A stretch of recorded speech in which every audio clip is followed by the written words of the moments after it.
ఆదిశక్తి శంకరుడికి తలకూరులు దానం చేస్తుందట.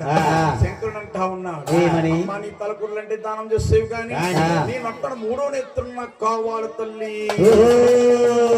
ఆదిశక్తి శంకరుడికి మూడో నేత్రం దానం చేసింది. కత్తి, కమండలము, మూడొక్క నేత్రం, సర్వ సత్తులన్నీ కూడా ఆ శంకరుడు ధర వస్తుంది. గోయిందా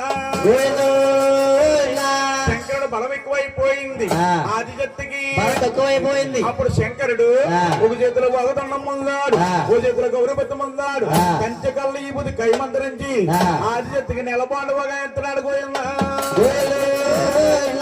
ఆదిశక్తి ఎలాగుందా నాయన ఒక్కనే పొత్తేరా నాయన డక్కల పోడతేరా నాయన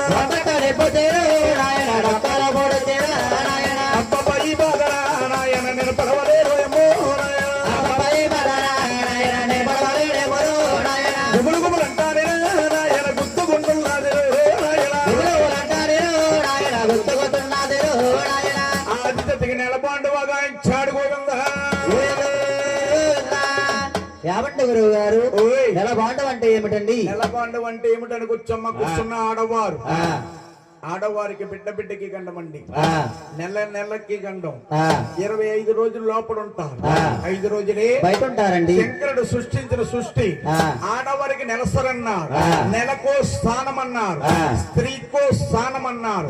కన్నా తల్లికి శంకరుడు నెలసరి సృష్టించి కన్నా తల్లితో కన్నాకుడు గంటన్నాడు. తప్పమ్మ నా తల్లే తగదమ్మ నీకు రామ అంటారా లే తల్లు పుట్టల్లారాదు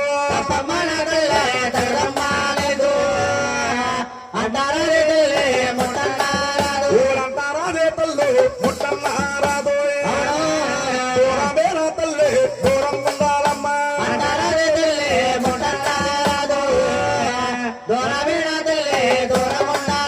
ఇది 4 కాళ్ళు జంతుకు సాటి, నోరు లేని పక్షికి సాటి.